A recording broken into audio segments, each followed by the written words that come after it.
తిరిగి వార్తలకు స్వాగతం. మాజీ మంత్రి జిల్లా పార్టీ అధ్యక్షులు ఆచరణ నియోజకవర్గ శాసనసభ్యులు చెరుకువాడ శ్రీరంగనాథరాజు పెనుగొండ మండలం నడిపొడి చింతలపాలెంలో 25 లక్షల రూపాయలతో డ్రైనేజ్ పనులకు శంకుస్థాపన చేశారు. ఆచంట మండలం ఆచంట వేమవరం జగనన్న కాలనీలో బళ్ళారి వారి నూతన గృహప్రవేశ ఆహ్వానంపై హాజరై దంపతులను ఆశీర్వదించారు. పెనుమంట మండలం మాట్టేల్లోని శ్రీ ఉమా బ్రహ్మేశ్వర స్వామి శ్రీ రుక్మిణి సత్యభామ సమేత వేణుగోపాల స్వామి ఆలయంలో నూతన ధ్వజస్తంభ పునఃప్రతిష్ఠ కార్యక్రమంలో పాల్గొన్నారు.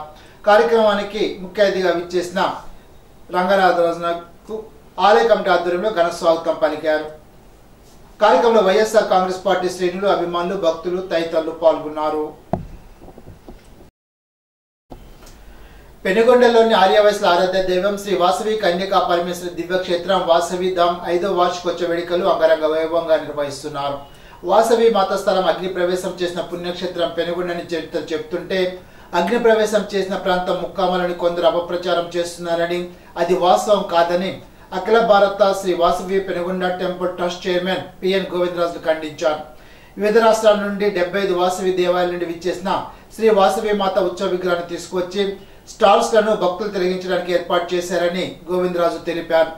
ఆధ్యాత్మికవేత్త బ్రహ్మశ్రీ పద్మశ్రీ గరికపాటి నరసింహారావు ప్రవచనాలు, మంగళవారం జగన్మాత శ్రీ వాసవి కన్యకా పరమేశ్వర అమ్మవారి బంగారు కిరీటదాన మహోత్సవం నిర్వహిస్తున్నట్టు తెలిపారు. అమ్మవారిని దర్శించుకునేందుకు కేంద్ర ఆర్థిక మంత్రి నిర్మలా సీతారామన్ విచ్చేస్తున్నారని ఆయన తెలిపారు. పశ్చిమ గోదావరి జిల్లా పిరమిడ్ స్పిరిచువాలిటీ సొసైటీ మూవ్మెంట్ ఆధ్వర్యంలో పాలకొల్లు మండలం ఆగర్రు, గోరింటాడ, సంగంచెరు గ్రామాల్లో ఇంటింట ధాన్యం శాకాహార ప్రచారాన్ని నిర్వహించారు. పిరమిడ్ ధ్యాన మిత్రులు ఆగర్ శివాలయం దగ్గర సామూహిక ధ్యానం చేశారు. ప్రతి ఇంటికి జ్ఞాన విశిష్టత, శాకాహార ప్రాముఖ్యతను తెలిపే కరపత్రాలను అందించి జ్ఞానగురువు బ్రహ్మశ్రీ పిత్రమ సుభాష్ పత్రిజీ ప్రబోధించిన శ్వాస మీద ధ్యాస ఉంచి జ్ఞాన సాధన చేయాలని తెలిపారు. కార్యక్రమంలో జిల్లా కోఆర్డినేటర్ కేవిడి ప్రసాద్, లింగం సత్యనారాయణ, బి రామకృష్ణ, చింతపల్లి నరసింహమూర్తి, నంబూరు రాంభద్రరాజు, మాడు శ్రీనివాసరావు, కోమటి అంజీ, ఎం కృష్ణవేణి, నాగమావుళ్ళు తదితరులు పాల్గొన్నారు. అనంతపురం జిల్లా రాప్తాడు వైఎస్ఆర్ కాంగ్రెస్ పార్టీ సిద్ధం సభలో ముఖ్యమంత్రి సాక్షిగా విలేకరులపై దాడి చేసిన వైసీపీ శ్రేణులపై తక్షణమే కేసు నమోదు చేసి అరెస్టు చేయాలని ఉండి ప్రెస్ క్లబ్ కార్యదర్శి ఈతకోట యాకోబు రాజు డిమాండ్ చేశారు. సోమవారం ఉండి మెయిన్ సెంటర్లో విలేకరులపై దాడి నిరసన కార్యక్రమాన్ని చేపట్టారు. ఈ సందర్భంగా ఉండి ప్రెస్ క్లబ్ సభ్యులు మాట్లాడుతూ ప్రభుత్వానికి ప్రజలకు మధ్య వారధిగా నిస్వార్థంగా విలేకరులు పనిచేస్తున్నారని, అటువంటి విలేకరులపై దాడి చేయడం అమానుషమని అన్నారు. ప్రెస్ క్లబ్ చేస్తున్న నిరసన కార్యక్రమానికి ఉండి మాజీ శాసనసభ్యులు వేటుకూరి వెంకట శివరామరాజు, జనసేన పార్టీ ఉండి నియోజకవర్గ ఇన్ఛార్జ్ జిత్తిక నాగరాజు సంఘీభావం తెలిపి అనంతరం వారు మాట్లాడుతూ రాజ్యాంగం మీడియాకు కొన్ని హక్కులు కల్పించిందని, వాటిని విచ్ఛిన్నం చేసే విధంగా మీడియాపై దాడి చేయడం దుర్మార్గమని అన్నారు. వెంటనే మీడియాపై దాడి చేసిన వారిని అరెస్ట్ చేయాలని వారు రాష్ట్ర ప్రభుత్వాన్ని డిమాండ్ చేశారు. కార్యక్రమంలో ఉండే ప్రెస్ క్లబ్ కోశాధికారి జామి అంజుబాబు, ఉపాధ్యక్షుడు శేషప్ మణికంఠ, సభ్యులు దుండి కృష్ణమోహన్, బుర్రి సురేష్ బాబు, బొండాడు సత్యనారాయణ, తాడి వెంకటరమణ, గజ్జల కేశవ, కైలే రాజు, గడి నరేంద్ర, దుర్గా ప్రసాద్, నాయకులు మోపిదేవి శ్రీనివాసరావు, చెన్నంశెట్టి ప్రసాద్, కరిమెరక శ్రీను, నల్లమాటి రమేష్, పెదపాటి ప్రసాద్, మోపిదేవి హరి, కంది దుర్గా ప్రసాద్ తదితరులు పాల్గొన్నారు.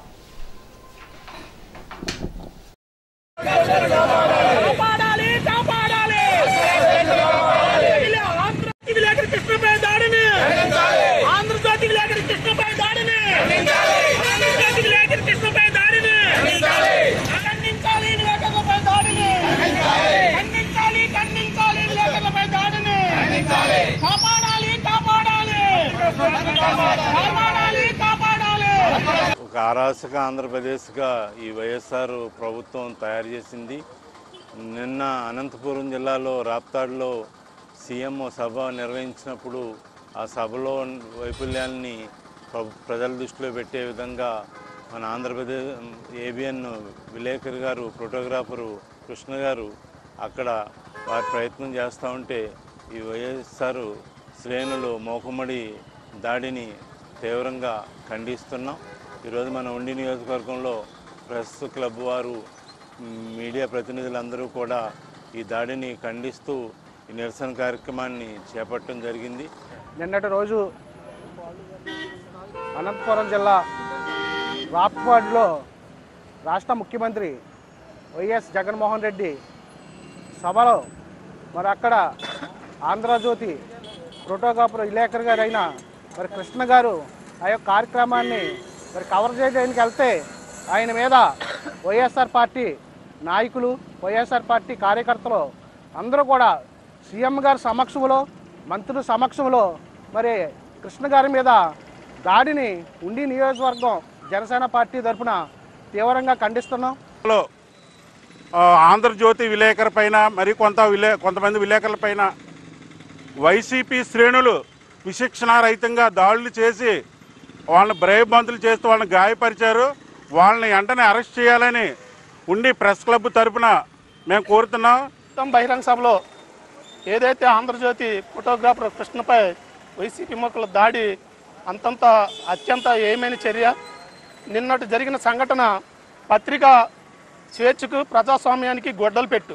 నిన్న జరిగిన సంఘటన మేము చీకటి రోజుగా ప్రకటిస్తున్నాం. ఎందుకంటే విలేకరులు అనేది ప్రజలకి, ప్రభుత్వానికి మధ్య వారధిగా పనిచేస్తారు. ఎవరి మీద కక్షలు కార్పణ్యాలు ఉండవు. ఏదైతే ఉందో వాస్తవం ఏదైతే ఉందో వాస్తవాలను వెలికి తీసి ప్రజలకు చేరవేయడం విలేకరు బాధ్యత. అలాంటి విలేకరులపై వైసీపీ రౌడీ మోకలు, గోండా మోకలు అత్యంత దారుణంగా పోలీసుల సమక్షంలో, సాక్షాత్తు ఈ రాష్ట్ర ముఖ్యమంత్రి సీఎం సమక్షంలో, మంత్రుల సమక్షంలో దాడి చేయటం, ప్రజాస్వామ్యాన్ని కూనీ చేయటం, ప్రజాస్వామ్యాన్ని కాలరాయటం. అదేవిధంగా ఏదైతే రాజ్యాంగం ఉందో రాజ్యాంగం కూడా పత్రికా విలేకరులకి కొన్ని హక్కులు కల్పించింది. ఆ హక్కుల్ని కాలు రాసినట్టు నిన్న జరిగిన సంఘటన మనం అందరం భావించాలి. ఎప్పుడైనా ఎక్కడైనా విలేకరుల్ని దాడి చేస్తే ప్రజాస్వామ్యవాదులు, భారతీయులు అందరూ ముక్తకంఠంతో ఖండించాలి. జగనన్న కాలనీలో మేమే ఇల్లు కట్టిస్తామని వైఎస్ఆర్ కాంగ్రెస్ పార్టీ ప్రభుత్వం మోసపూరిత వాగ్దానాలు చేసిందని ఎమ్మెల్యే మంత్రి రామరాజు విమర్శించారు. ఆల్పేడి మండలం కుప్పనపూడి తాళ్ళకోడులో బాబు షూరిటీ భవిష్యత్ గ్యారంటీ ఇంటింటికి మన రాంబాబు కార్యక్రమాలను ఆదివారం నిర్వహించారు.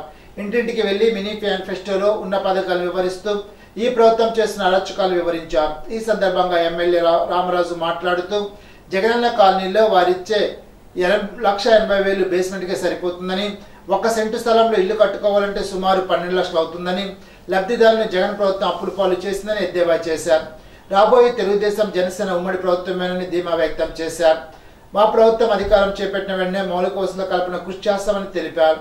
కార్యక్రమంలో మండల పార్టీ అధ్యక్షుడు మోటువల్లి ప్రసాద్, ఉప సర్పంచ్ జున్ను గోపి, మధ్య కేశవ, తొంట నాగార్జున, తొంట గణేష్, తొంట శివాజీ, బొల్ల వెంకట్రావు, బొచ్చు కృష్ణ, మండల మహిళా నాయకులు, తెలుగుదేశం పార్టీ శ్రేణులు పాల్గొన్నారు. మండలంలో కుప్పనపూడి గ్రామంలో ఈరోజు ఇంటింటికి మన రాంబాబు, అదేవిధంగా కుప్పనపూడి గ్రామానికి సంబంధించి తాళ్లకోడి కానీ, అదేవిధంగా ఆకివీడి నగర పంచాయతీలో గత తెలుగుదేశం ప్రభుత్వం ఇచ్చినటువంటి లేఅవుట్లో ఈరోజు కన్స్ట్రక్షన్ చేసినటువంటి ప్రాంతం కానీ ఈరోజు ఇంటింటికి మన రాంబాబు అని కార్యక్రమం చేయడం జరుగుతూ ఉంది. కేంద్ర ప్రభుత్వం 50%, రాష్ట్ర ప్రభుత్వం 50% ఉన్నటువంటి ఆ డబ్బు నిధుల్ని ఖర్చు పెట్టక ఈ రోజు వరకు ఇక్కడ త్రాగునీటి సమస్య గ్రామంలో కుప్పనపూడిలో అలాగే ఉందని చెప్పి అందరూ కూడా తెలియజేస్తూ ఉన్నారు. సర్పంచ్గా గెలిచినటువంటి సర్పంచ్ గారికి కూడా వారికి వచ్చిన నిధులు కూడా వేరే వాటికి వాళ్ళు వెంటనే వెనక్కి రాష్ట్ర ప్రభుత్వం తీసుకుంటం ద్వారా ఇబ్బంది జరగడం జరుగుతూ ఉంది. ఎక్కడైతే ఇక్కడ లో లేయింగ్లో ఆ రోజు ఏం చెప్పారు, హౌస్లో ఆప్షన్ 1, ఆప్షన్ 2, ఆప్షన్ 3 అని చెప్పారు. ఒకవేళ మీరు కట్టుకోలేకపోతే మేమే కట్టిస్తామని చెప్పారు. కానీ ఇక్కడ చూస్తే అందరూ కూడా ప్రభుత్వం ఇచ్చేటువంటి 1,80,000 రూపాయలని వస్తుంది కదా అని దిగితే ఈరోజు 10 నుంచి 15 లక్షల రూపాయలు అయ్యేటువంటి పరిస్థితి కనపడతా ఉంది ప్రతి ఇంటికి కూడా.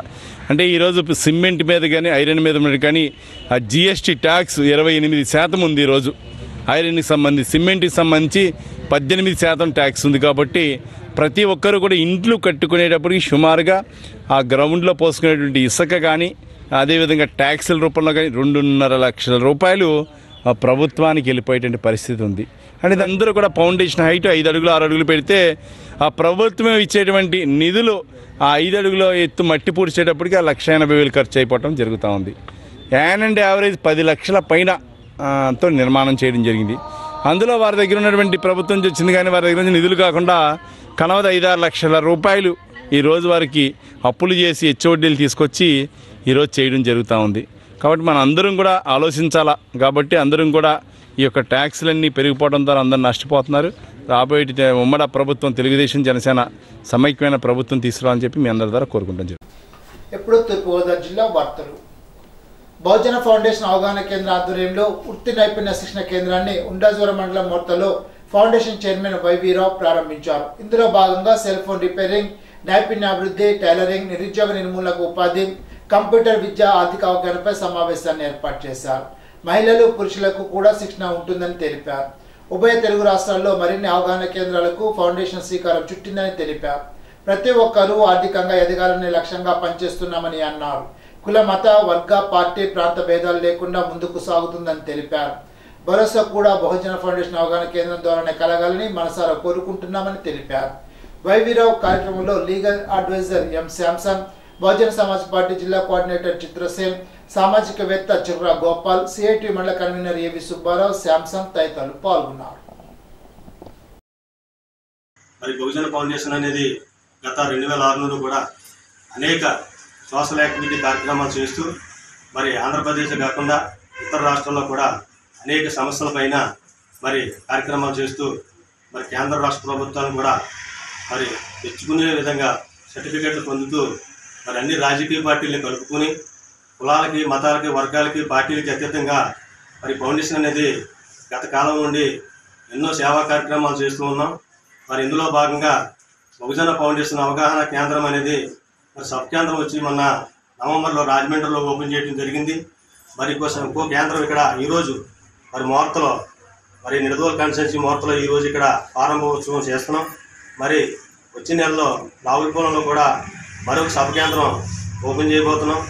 ఈ బహుజన ఫౌండేషన్ అవగాహన కేంద్రం ద్వారా మరి ప్రతి ఒక్కరికి మరి నిరుద్యోగులకి ఉపాధి కల్పించాలని, మరి ఉద్యోగాలు కల్పించాలని, వ్యాపారం మీద అవగాహన కల్పించాలని, మరి మహిళలకి సమానతత్వం మరి బాబాసాహెబ్ అంబేద్కర్ గారు, పూలే గారు, మరి అలాగే పెరియార్ గారు ఏ విధంగా అయితే మరి స్త్రీలకి పెరవలి మండలం ఉస్లుమరులో 23.9 లక్షలతో నిర్మించిన రైతు భరోసా కేంద్రాన్ని, 43.6 లక్షలతో నిర్మించిన గ్రామ సచివాలయాన్ని ఎమ్మెల్యే శ్రీనివాస్ నాయుడు ప్రారంభించారు. 74.6 లక్షలతో నిర్మించే పైప్ పనులకు ఎమ్మెల్యే శ్రీనివాస్ నాయుడు శంకుస్థాపన చేశారు. ఆయా గ్రామాల సర్పంచులు, ఎంపీటీసీలు, అధికారులు తదితరులు పాల్గొన్నారు. సచివాలయం అదేవిధంగా రైతు భరోసా కేంద్రం రెండు కూడా ఈరోజు ప్రారంభించడం జరిగింది. చాలా చక్కగా కనపడతా ఉంది. వెనకాల మనం చూస్తా ఉన్నాం. ఈరోజు రాష్ట్ర వ్యాప్తంగా అన్ని సచివాలయాలకు కూడా ఒక సచివాలయం బిల్డింగ్, ఒక రైతు భరోసా కేంద్రం, అదేవిధంగా ఒక హాస్పిటల్, మనకి హెల్త్ క్లినిక్ ఏర్పాటు చేయడం జరిగింది. ఇప్పటికే అన్ని బిల్డింగులు దాదాపు అన్ని పూర్తయిపోయాయి. మన నియోజకవర్గంలో కూడా అన్ని బిల్డింగులు దాదాపుగా అన్ని పూర్తయిపోయాయి. ఈరోజు 77 లక్షలతో ఈ రెండు బిల్డింగులు ఇక్కడ ఉసుల్మర్ గ్రామంలో సచివాలయం రైతు భరోసా కేంద్రం ఈరోజు ఓపెన్ చేయటం జరిగింది, ప్రారంభం చేయటం జరిగింది. ఈరోజు దీంతో పాటు ఉసుల్మర్ గ్రామంలో 74 లక్షలతో 74,80,000 దాదాపుగా 75 లక్షల రూపాయలతో మనకి నీటి సరఫరా కోసం, మంచినీటి సరఫరా కోసం వాటర్ పైప్ లైన్ 3.5 కిలోమీటర్లు వాటర్ పైప్ లైన్ వేయటం జరుగుతూ ఉంది. 3.5 కిలోమీటర్లు. దీంతో పాటు ఇక్కడ ఎవరికైతే కుళాయి కనెక్షన్ లేవో ఆ కుళాయి కనెక్షన్లు కూడా అందరికీ ఇవ్వటం జరుగుతుంది. వైఎస్ఆర్ ఆసరా 4వ విడత పంపిణీ కార్యక్రమం నడిపల్లి గ్రామంలో జరిగింది. కానూరు అగ్రహారం, నడిపల్లి, ఉస్లుమర్రు, కానూరు గ్రామాల వారికి 18.64 కోట్ల చెక్కులు అందజేశారు. సీఎం చిత్రపటానికి పాలాభిషేకం చేశారు. Rajahmundry parliament incharge Guduru Srinivas, MLA G Srinivas Naidu కుమారుడు జి వరుణ్ సాయి, సర్పంచులు Bhavana, Madhu Purnima Chandu, Das Venkanna, MPP Kochchela Prasad, ZPTC Komareddy Ramanjani, party అధ్యక్షులు వీరమల సత్యనారాయణ, రామడుగుల సూర్యనారాయణ, పొట్టి రాంబాబు, సత్య భాస్కర్ రెడ్డి, కాలపత్రుల సుజాత తదితరులు పాల్గొన్నారు. నిడదవోలులోని భర్తమాత కాంప్లెక్స్ లో పీకే కన్స్ట్రక్షన్స్ నూతన ఆఫీస్ ప్రారంభోత్సవ కార్యక్రమంలో నిడదవోలు నియోజకవర్గ తెలుగుదేశం పార్టీ నాయకులు కుందర వీర వెంకట సత్యనారాయణ పాల్గొన్నారు. రాజమహేంద్రవరం అర్బన్ డెవలప్మెంట్ అథారిటీ పరిధిలో గల రాజమహేంద్రవరం రూరల్ మండల పిడింగొయ్యిలోని వెంకటేశ్వర నగర్లో నూతనంగా ఏర్పాటు చేసిన పార్కును ప్రజలకు అందుబాటులోకి తీసుకురావడం జరిగిందని జిల్లా ఇన్ఛార్జి మంత్రి, రాష్ట్ర బీసీ సంక్షేమం, సమాచార పౌర సంబంధాలు, సినిమా ఆటోగ్రఫీ శాఖ మంత్రి, Rajamahendravaram rural coordinator Chelluboina Srinivas Venugopalakrishna, RUDA chairman Raut Suryaprakash రావులు తెలిపారు. జిల్లాలో విభిన్న ప్రతిభావంతులైన విద్యార్థులకు ఇప్పటి వరకు 5,25,000 విలువ చేసే 16 ల్యాప్టాప్లు అందజేయడం జరిగిందని జిల్లా కలెక్టర్ డాక్టర్ కె మాధవరావు తెలిపారు. సోమవారం స్పందన హాల్లో జరిగిన కార్యక్రమంలో దృశ్యపరంగా వినికిడి, స్పీచ్ బలహీనమైన ఆర్థోపెడికల్ చాలని విద్యార్థులకు ఉచితంగా 2 ల్యాప్టాప్ పంపిణీలను ఎస్పీ కలెక్టర్ అందజేశారు. ఇప్పుడు ఏలూరు జిల్లా వార్తలు.